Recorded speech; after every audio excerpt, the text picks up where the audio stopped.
time to remember James Last, Hans Last. He was a German orchestra director, and he used to play these sort of schmaltzy tunes that were extremely popular in West Germany, and you know, the audience would all go like this, you see.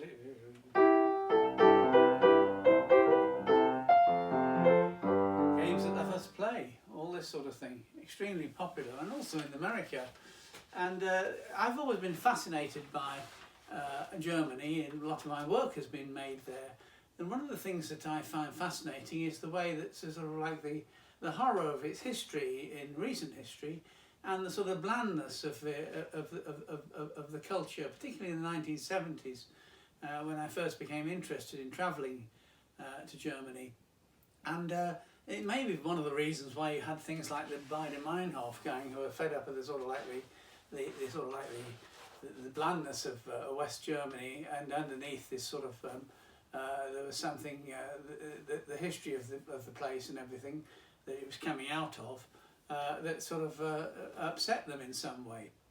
And in a way, I, as I say, I was always fascinated by that, and I became fascinated in terms of cars, because my VW Beetle, which was sort of like the old, you know, design in the orders of Hitler and things like that, I found it a bit, by the early 70s, I got a job at teaching at Cambridge, and I was driving up and down from London because I never wanted to sort of live in Cambridge. It wasn't really nice. Everybody said, why do you live in Cambridge, you know, why in college and all that sort of shit.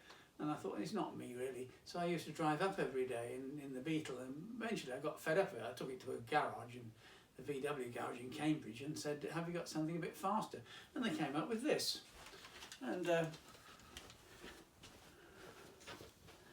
And that looks pretty bland, doesn't it? A VW variant, or it's a state car, you see, station wagon. Basically, it was a souped-up VW with the engine in the back that was flattened. They call it the suitcase engine. So they flattened the engine so you could put lots of things in the back, and there's no engine in the front at all. And it looked very bland and everything like that, but it's much quieter to drive and much easier to drive. But the funny thing about it was, a bit like Germany itself, it was underneath it. It wasn't a bland car at all. I mean, this was a 1500S, and it's supposed to cruise all day at 84 miles an hour. In fact, this car would do 120, and it was an extraordinary car. And I drove it to Germany, and in fact I went to do a piece about the Iron Curtain, and here it is, the actual car with me in front of the Iron Curtain, which I've drawn where the Iron Curtain actually is. You can see I did 4 of these different types, the French, British and American, and of course the Russian one here, right on the border here, on the frontier between East and West. And there is the car, KLA 73D, which was my VW variant. And I have to say, it's one of the best cars I've ever had. It's a pity when I showed it off to my girlfriend driving near Kassel, because we're going to see the documenta there down there, 972.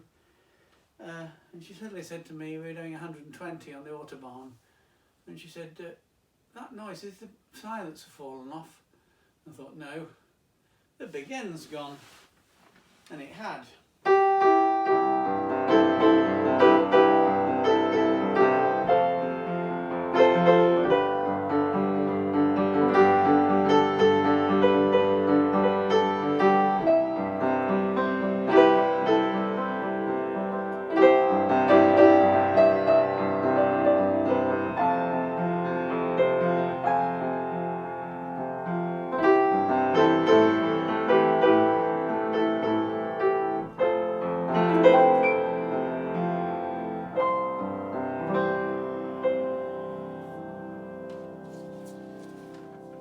Which means you can never really go on appearances, and that was something I've always been fascinated by.